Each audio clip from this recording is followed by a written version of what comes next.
أما بعد فأعوذ بالله من الشيطان الرجيم بسم الله الرحمن الرحيم إنما يريد الله ليذهب عنكم الرجس أهل البيت ويطهركم تطهيرا صدق الله العظيم إن الله وملائكته يصلون على النبي يا أيها الذين آمنوا صلوا عليه وسلموا تسليما اللهم صل على سيدنا محمد وعلى آل سيدنا محمد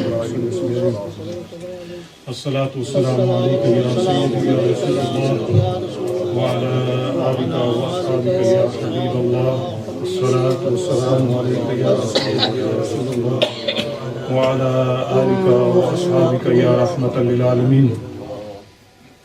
His Eminence, respected Day Qibla Zur Mufakkir Islam, Dr. P. Sayyid Abdul Qadir Shah Sahib Jilani r.a wal Qudsiya, Ustaz al-Mukarram Qibla P. Sayyid Mazhar Hussain Shah Sahib r.a, Sadat Athar, my respected elders and dear brothers.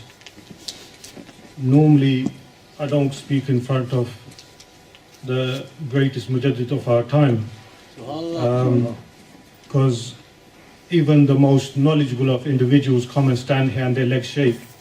But for a Gabi student like myself to stand and say a few words, you can understand my feelings right now. It's a great honor that we listen to our Qibla Alam Hazur Mufakkir Islam, because I don't think we have anybody at this moment in the world of his caliber. His caliber is such that in knowledge, I don't think there is someone who can second him on that. And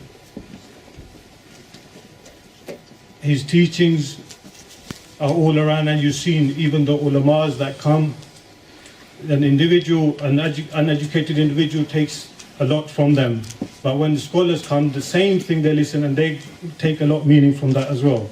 So only a true scholar can make, to make somebody who's knowledgeable to understand. It's easy because you use the terms and the language that they'll understand. But somebody who's not well versed in their language, and then to make them understand as well, mashallah, only he can do that. And then on top of that, that when a lawyer is sitting there, he thinks he's Qibla Alam speaking to him. When a accountant is sitting, he thinks he's speaking to him. When a politician is sitting, he thinks he's speaking to him. But at the moment, he's giving a lecture to everybody's there in the mahfil thinking he's talking about one individual. And that's the worst of Qibla Alam Hazur Mufakkir Islam.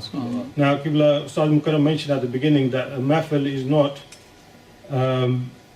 it doesn't come to its uruj, it doesn't have the light in it until you mention the Mawla Ali, until you mention Hazrat Ali alayhi salam.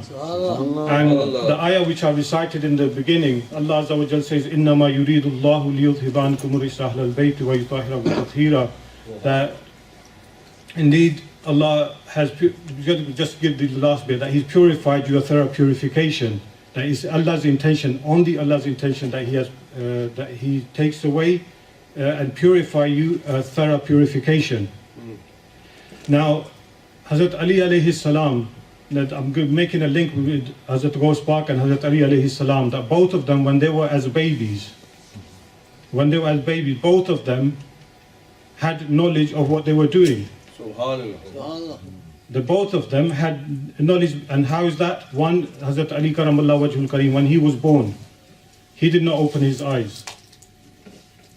He did not open his eyes till Prophet sallallahu alaihi wasallam. Soon as the Prophet sallallahu alaihi wasallam touched, and that nur became together, Hazrat Ali Karamallah Wajhul Kareem opened his eyes. And then you look at Hazrat Ghos Pak, that as a baby, when Ramadan started, he stopped suckling. As a baby, he knew what he was doing, that Ramadan has started. And Qibla Alam has told us that when people couldn't decide, like the way we have these fitna now, people couldn't decide when Ramadan is starting or not, they said, go to Sayyid's house. And I think we should do the same. When we can't decide when Ramadan is, we should go to Sayyid's house of our current age. I think I've said a bit more than in front of Qibla Alam, saying such a great caliber. I pray to Allah Azza wa Jal that He accepts this and He forgives me.